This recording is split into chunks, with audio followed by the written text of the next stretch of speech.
여러분 안녕하세요. 엄스쿨 매일 성경 읽기 여호수아서 말씀 묵상 함께 하고 있습니다. 이제 오늘부터는 여호수아 7장에 있는 내용들을 좀 보려고 합니다. 아간 이야기지요. 사실 좀 당혹스럽기도 하고 좀 불편한 내용들도 있습니다.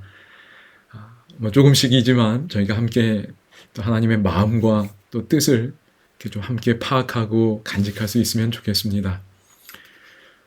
여기 이제 7장 1절부터 오늘 볼 텐데요. 여기 지난 시간에 소개해드린 것처럼 여호수아 7장의 구조가 있습니다. 그런데 저희가 꼭 기억하고 싶은 건 여기 1절에 보면 이 의도적인 것 같습니다. 여호와의 진노를 먼저 언급합니다. 여호와께서 이스라엘 자손들에게 진노하시니라. 그리고 마지막 절 26절에 보면 그 맹렬하나 진노를 그쳤다라고 언급하고 있지요. 하나님의 진노에 대해서 제가 여러 가지로 이해할 수 있겠지만 여호수아의 문맥에서 보자면 여호수아 5장 13절에서 너는 우리를 위하느냐 우리의 적들을 위하느냐 여호수아가 물었습니다. 그랬더니 아니라고 대답하셨었지요. 이거 이미 언급했었습니다. 그러면서 나는 여호와의 군대 장관으로 지금 왔느니라 그랬지요. 그때 그래서 저희가 이 내용을 살피면서 하나님이 특정 나라나 특정 편이 아니라 우리가 하나님 편에 속했는가 이게 중요하다 그랬습니다. 근데 여기 그러므로 이 맥락, 이 흐름에서 보자면 진노하셨다는 말은 하나님이 이스라엘을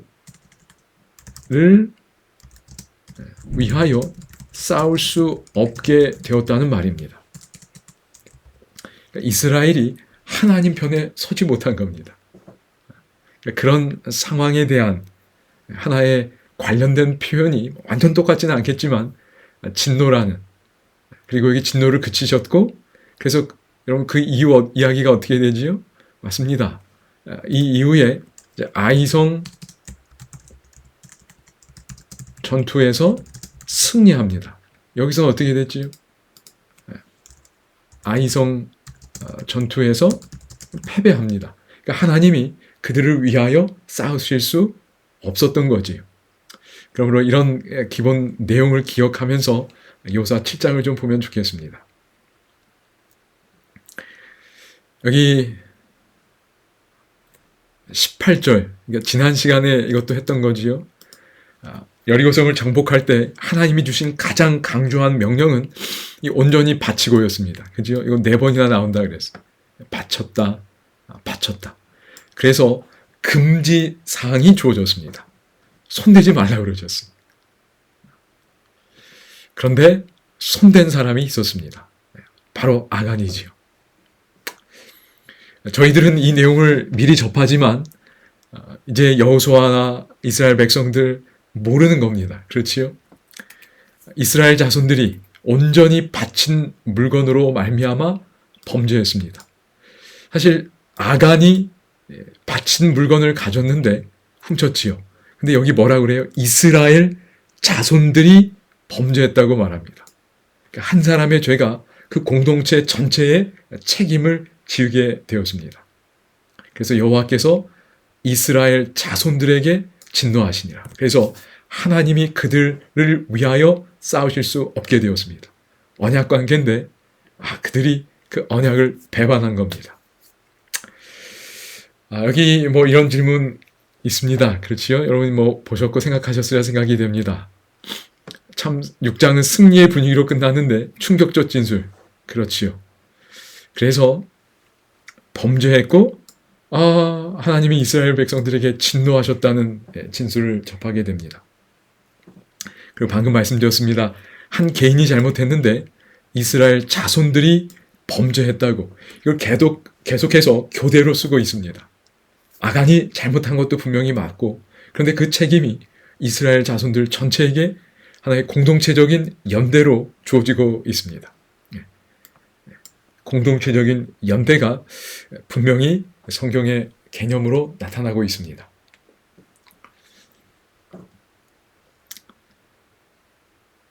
이걸 모르는 상태에서 이제 2절부터 진행되는 겁니다. 이걸 좀 알려주고 싶은데 말이지요. 그래서 여호수아가 여리고에서 사람을 이 베델 동쪽에 있는 아이로 보냅니다. 아이성, 그 다음 공격 목표지요.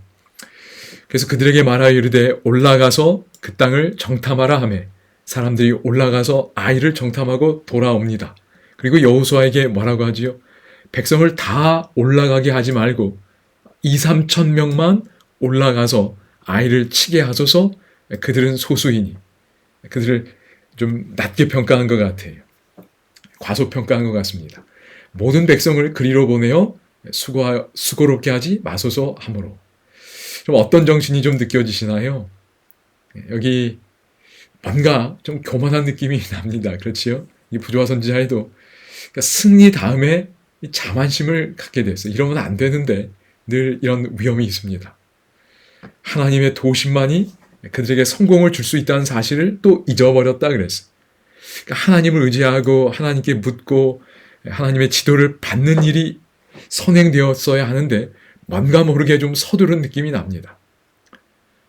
자신들의 힘을 높이고 원수를 경멸하기 시작했다 그랬어요. 참 무섭습니다. 여기 있는 이런 표현들이 원수를 경멸하는 마음, 그런 동기에서 나온 말들이라고 할 수 있겠습니다.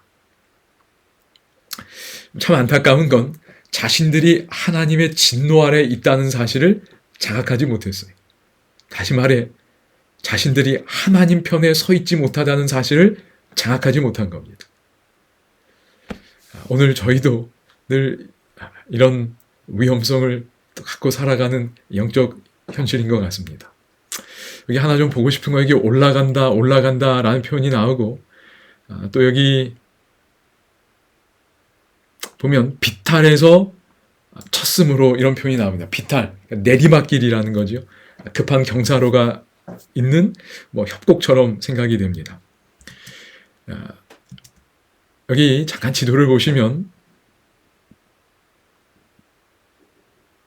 여기가 여리고고 여기가 길갈입니다. 그런데 그 다음 요 성은 어디냐면 아이성인 겁니다. 얼만큼 잘 보이시는지 모르겠습니다. 길갈에서 여리고를, 여기는 비교적 가깝습니다. 그렇지요?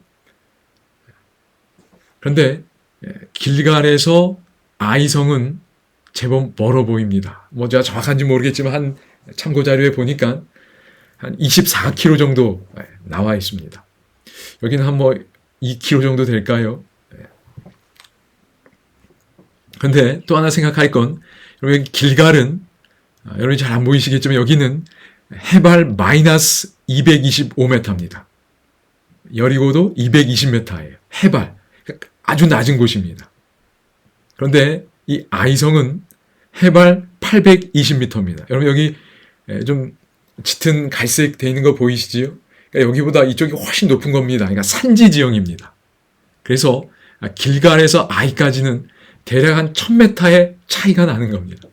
그러니까 등산하는 수준으로 이들이 올라가야 되는 겁니다. 그러니까 이런 배경을 여러분이 기억하시면 좋겠습니다. 그래서 여기 보면 올라갔다. 백성 중 3000명쯤 그리로 올라갔다. 이런 표현들이 나오고, 그래서 도망갔지요. 아이 사람이 그들을 36명쯤 쳐 죽이고 성문 앞에서부터 스바림까지 쫓아가 내려가는 비탈. 이해되시겠지요? 높은 데서 지금 아래로 막 내려 도망가는 겁니다. 그런데 여기서 공격당해서 이제 36명이 죽임을 당했습니다. 그 결과는 어떻게 됐나요? 백성의 마음이 녹아 물같이 된지라 그랬어요. 그럼 악한 한 개인의 죄가 공동체 전체에 굉장한 영향을 미쳤습니다. 하나님 편에 있지 못했어요. 그래서 패배당했습니다. 그리고 공동체 전체가 패닉 상태에 들어간 것 같아요. 그래서 마음이 다 녹아 물같이 됐다고 표현했습니다. 하나님 약속을 의지하면서 왔는데 그거 믿고 왔잖아요. 그리고 승리하고 요단강도 건너는 기적들도 봤습니다. 그리고 하나님이 분명 여호수아 3장 10절에서 다 쫓아내 주시겠다 하셨어요. 그런데 전혀 기대하지 않았던 일이 생긴 겁니다.